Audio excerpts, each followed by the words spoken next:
Veja agora os principais destaques da edição de hoje. Potiguar Jean Paul Prats renuncia ao mandato de senador para assumir Petrobras. Vereadores de Porto do Mangue aprovam o impeachment do prefeito e Sael Melo perde o mandato. A Polícia Civil indicia 2 mulheres por injúria racial e agressão corporal. O caso aconteceu no condomínio 4 Estações, em Natal. E vamos acompanhar o último episódio da série especial Agricultura Familiar, do Campo à Mesa. E ainda tem as dicas de programação cultural para esse final de semana no nosso agendão. Agora são 6h30. O TVU Notícias está no ar.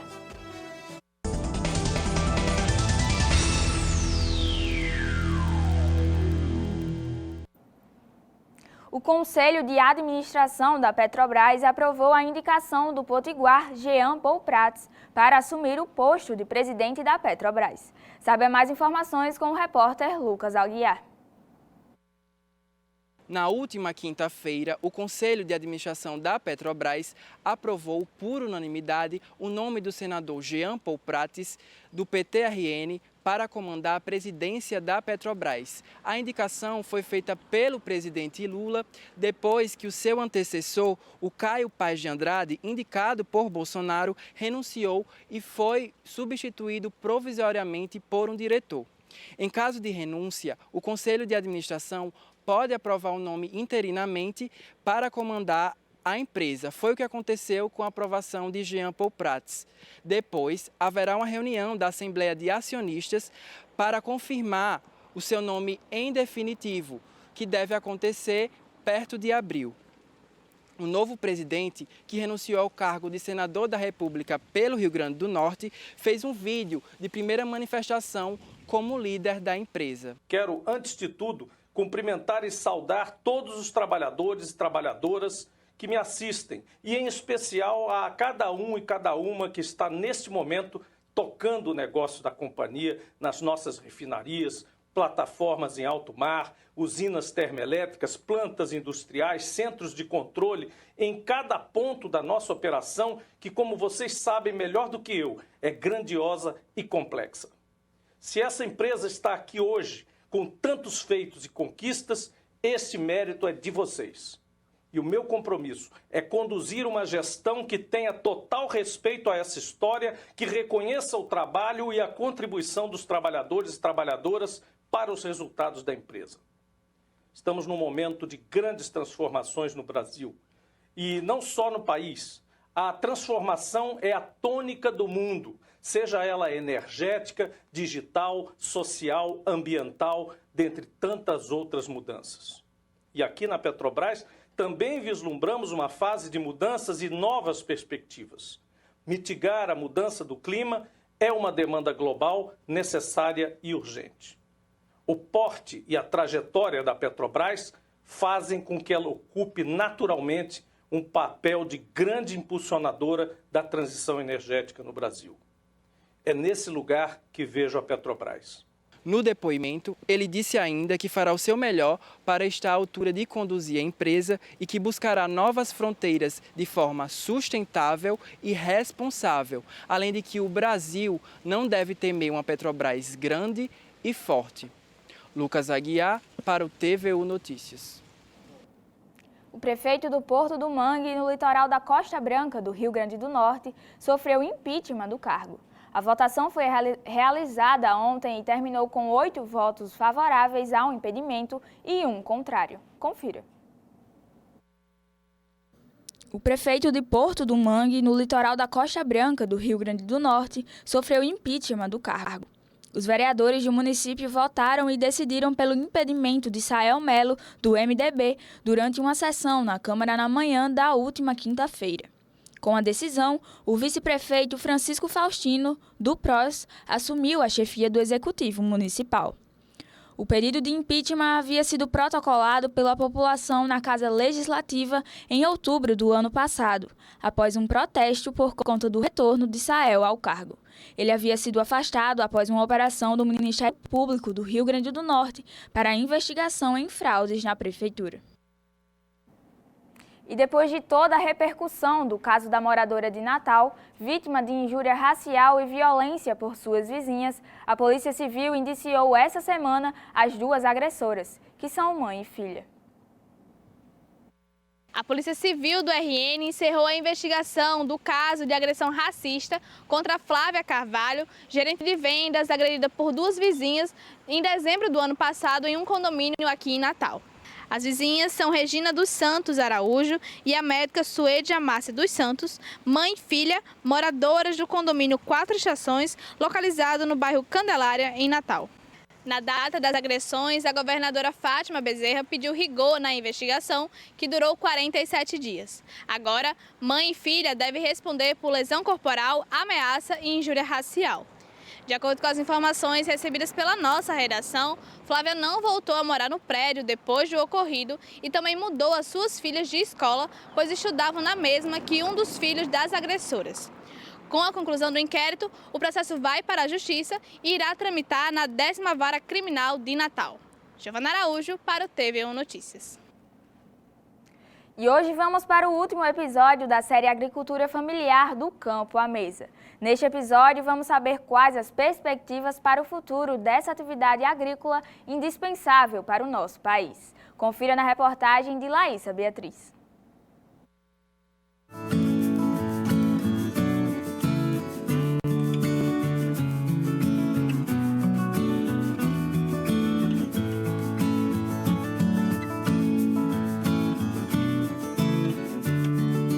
Os últimos acontecimentos internacionais, como a pandemia, o clima imprevisível e a guerra da Rússia com a Ucrânia, desencadearam uma das maiores crises alimentares da história no mundo.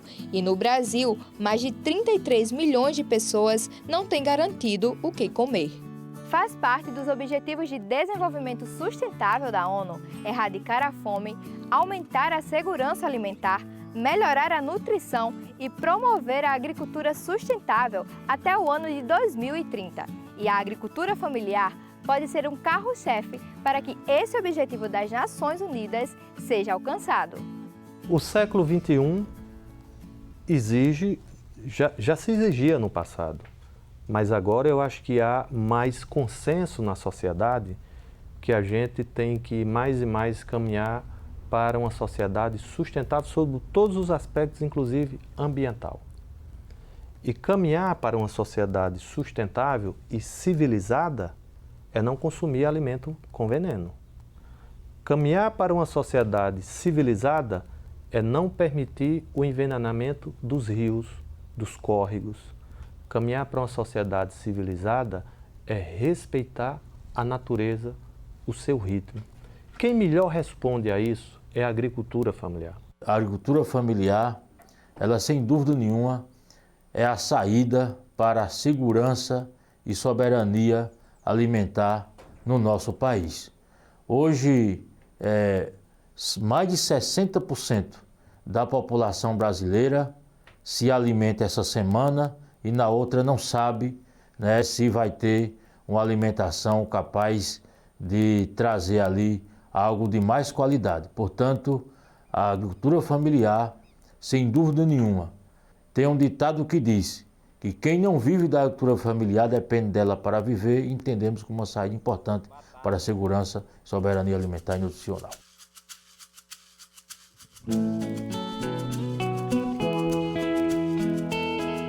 A perspectiva de crescimento desse trabalho é enorme e os agricultores podem contar com o apoio de órgãos que caminham para o desenvolvimento dessa atividade, não apenas no estado, mas em todo o país. A melhoria da nossa alimentação depende muito do que é produzido no campo. E quando a gente pensa o que é produzido no campo, a gente não pode de cara pensar naquelas grandes empresas. Aquelas grandes empresas, elas são realidades em outros locais, mas aqui no nosso estado, a nossa realidade maior é o homem do campo, é o produtor rural, é aquela família de agricultor. Assim que começaram esses projetos de consultoria, o agricultor não sabia nem o que era. Então ele achava estranho, tinha um certo receio e hoje a procura é enorme. Então eu acho que em 2026, para os próximos 5 anos, a gente vai ter aí na nossa agricultura aqui do estado um fortalecimento gigantesco. Acho que a nossa tendência é alçar novos voos, quem sabe expandir, buscar mais exportação também. O agricultor familiar hoje ele consegue, junto com o cooperativismo, com o associativismo, ele consegue se tornar cada vez mais forte. Daqui a 6 anos, nós queremos uma agricultura familiar que ela possa estar ganhando mais mercado, que possa estar exportando, que possa estar cada vez mais numa dimensão não só de subsistência, mas os agricultores e agricultoras vivendo feliz e cada vez mais tendo horizonte que possa oportunizar cada vez mais uma qualidade de vida e tendo também uma porcentagem significativa no PIB do nosso país.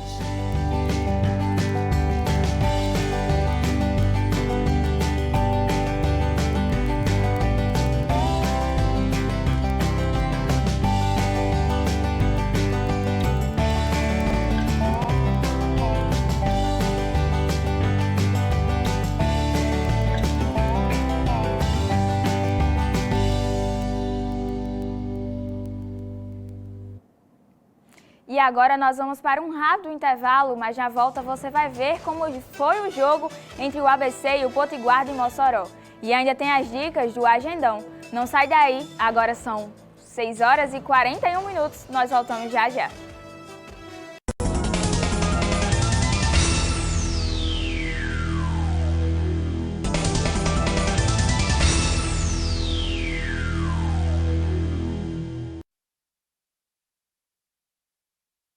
A União revogou uma nota técnica emitida pelo governo Bolsonaro que proibia servidores públicos se manifestarem politicamente em redes sociais.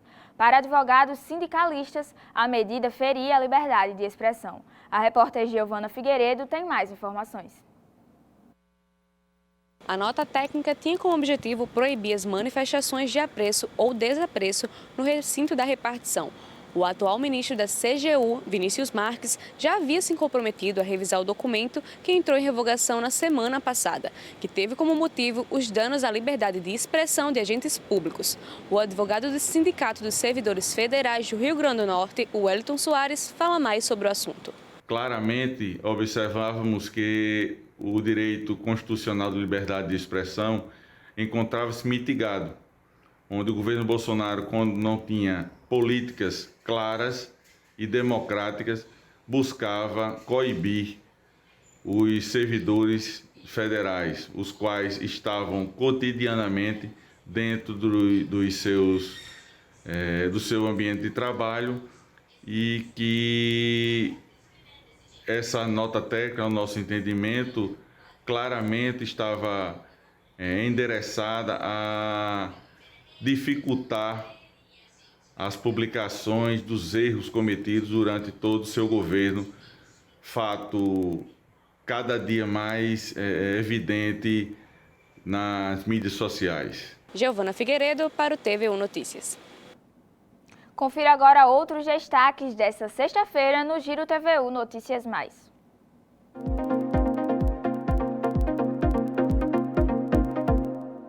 Governadores do Nordeste se reuniram com o ministro da Integração e do Desenvolvimento Regional, Valdez Góes, em Brasília e decidiram pela criação de um grupo de trabalho técnico com os secretários dos estados nordestinos, chamado de Fórum Permanente. O objetivo é a conclusão do segundo ciclo do projeto da transposição das águas. A reunião contou com a presença de governadores e secretários de estados do Nordeste, Rio Grande do Norte, Pernambuco, Ceará e Paraíba. O primeiro encontro do Fórum Permanente será já na próxima semana, com a participação dos técnicos e secretários de recursos hídricos dos 4 estados. A governadora afirmou que o projeto da integração das bacias do Rio São Francisco tem um caráter humanitário do ponto de vista social, porque significa garantir a água para o abastecimento humano e, ao mesmo tempo, tem um perfil de promoção do desenvolvimento econômico com áreas de irrigação e outros empreendimentos. A Secretaria de Tributação de Natal reencaminhou os boletos de IPTU 2023 pelos Correios aos moradores de Natal, após constatar atraso nas entregas. No final de novembro, o município enviou 97.647 carnês para todos os contribuintes que estavam em dia com suas obrigações e tiveram direito ao desconto de 16% sobre o valor do imposto. Entretanto, alguns talões atrasaram. Por isso, a pasta decidiu reenviar os boletos ao primeiro grupo e que optaram pelo pagamento não antecipado, com o vencimento em 5 de janeiro.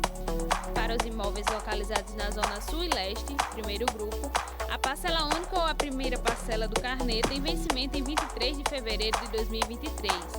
E para as unidades imobiliárias situadas nas zonas Norte e Oeste, segundo grupo, a parcela única ou primeira parcela tem vencimento em até 20 de março de 2023. E a TVU ganhou mais um programa. Idealizado pelo cartunista Ivan Cabral, o programa busca ensinar técnicas de desenhos. Confira na matéria feita por mim sobre o programa É Muito Fácil Desenhar. Papel e caneta são os instrumentos ideais para realizar um desenho. Mas há quem diga que não é necessário apenas isso.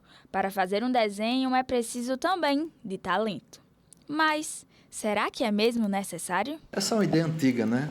Eu sempre defendi a ideia de que qualquer pessoa pode aprender a desenhar, pode desenhar se seguir certas regrinhas, certos passos básicos, né, no desenho. Então, a ideia era desmistificar essa ideia de que só quem consegue desenhar são as pessoas que nasceram com o dom, com aquela habilidade especial do desenho. Então, desde sempre eu tinha essa ideia de mostrar que no dia a dia, num programa diário, você com poucas dicas, você conseguiria desenhar e acabar com esse mito de que só alguns conseguem desenhar. Viu aí? Qualquer pessoa pode desenhar. Por isso que o cartunista Ivan Cabral idealizou o É Muito Fácil Desenhar. No ar, desde o dia 16 de janeiro, a novidade funciona como um interprograma, aparecendo durante os intervalos da programação. Uma das ideias também era começar agora em janeiro, porque as crianças estão de férias, então seria uma alternativa a mais, né, para elas se divertirem desenhando e experimentando o desenho.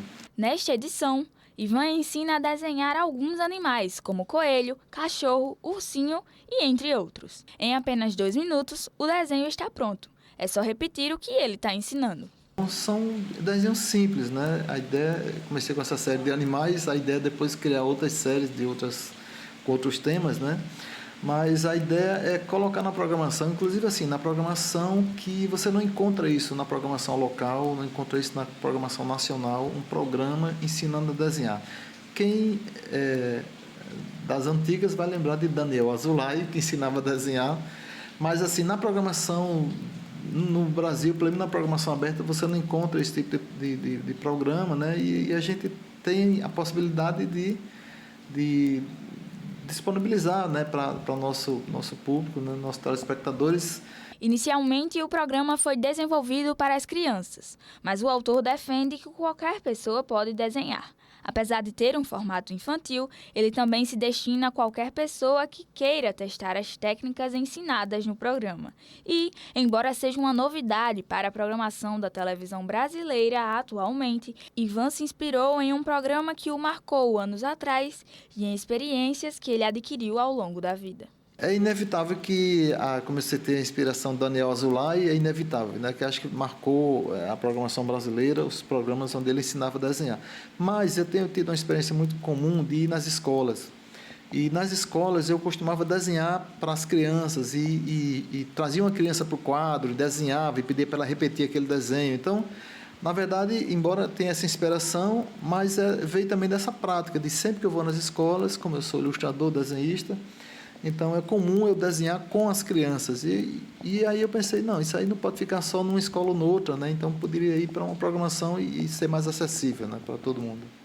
Eu realmente achei que eu não conseguia desenhar, mas segui algumas dicas e percebi que é fácil desenhar. Acompanhe a programação da TVU e perceba você também que é fácil desenhar.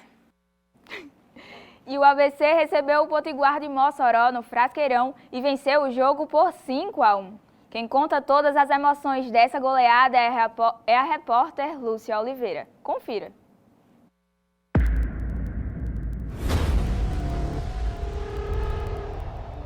de novo o Potiguar com o Romeu. Ele abriu na ponta, jogada legal pro Wilson Potiguar. Puxou, traz pro meio, jogada é boa, tocou no meio, vai pintar o gol, pintou!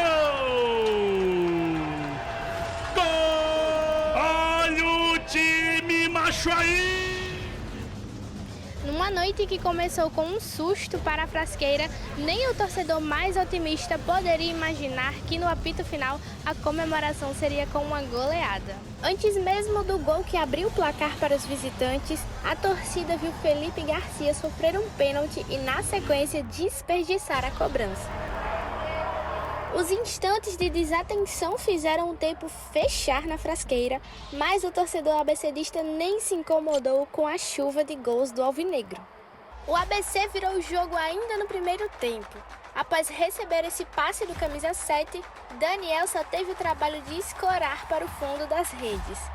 E como quem precisava se redimir, Felipe Garcia deixou dele e decretou a virada. A sequência de gols continuou na segunda etapa. Matheus Anjos, que nada tinha a ver com a distração da defesa do time de Mossoró, aumentou a vantagem alvinegra. E por falar em distração, olha só essa jogada. Alemão cruzou na pequena área e o camisa 21 do alvirrubro finalizou para o lado errado. Abatido pela virada, o Potiguar continuou cedendo espaços e foi numa jogada rápida pela esquerda que Jailson anotou o último gol da noite e decretou a goleada no placar. Antes do fim da partida, a equipe moçoroense até tentou diminuir a diferença no placar, mas esbarrou no reflexo do goleiro Simão. Fizemos um jogo consistente, um jogo com uma organização muito boa, propondo o jogo. Sabíamos que em alguns momentos poderíamos ficar expostos por essa proposição do jogo, por buscarmos a vitória desde o princípio. Haja visto que com 2 minutos tivemos um pênalti ao nosso favor, a infelicidade de perdermos o pênalti, que isso é absolutamente normal, só quem está ali.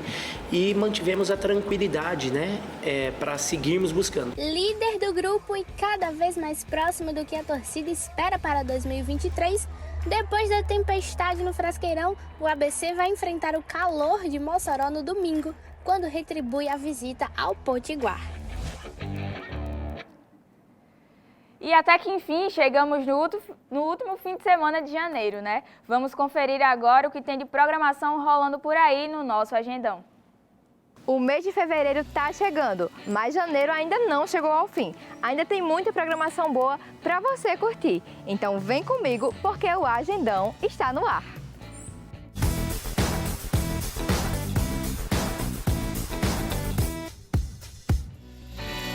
Se você adora história, não pode perder a comemoração dos 80 anos da Conferência do Potengi. O evento é organizado pela Fundação José Augusto em memória do histórico encontro entre o presidente Getúlio Vargas e o presidente dos Estados Unidos, Franklin Roosevelt, em 28 de janeiro de 1943, para discutir a participação brasileira na Segunda Guerra Mundial. A concentração para a saída do cortejo será no Museu da Rampa neste sábado, a partir das 14h.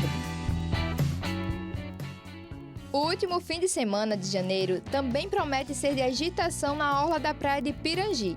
A programação prevista para o sábado e domingo contará com esporte, música, atividades kids, além de tendas para atendimento ao público com profissionais e alunos da Unifacex. O evento é gratuito e para todas as idades. O sábado será aberto com uma maratona aquática, aulão de defesa pessoal, aulão de crossfit, além de competições de futevôlei, vôlei e um super desafio de X1 de fute-mesa, com os atletas China e Leozinho. Já no domingo, haverá uma competição de bet flag, além de futebol de sabão com direito a pipoca e algodão doce para as crianças. O agendão desta semana está chegando ao fim, mas o final de semana está apenas começando. Eu vou ficando por aqui, então até o próximo agendão.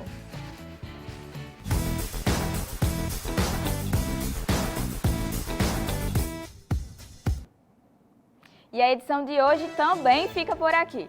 Participe enviando sua sugestão de pauta ou denúncia para o nosso WhatsApp e pelo nosso novo e-mail que está aparecendo aí na sua tela. Uma boa noite para você e um ótimo final de semana.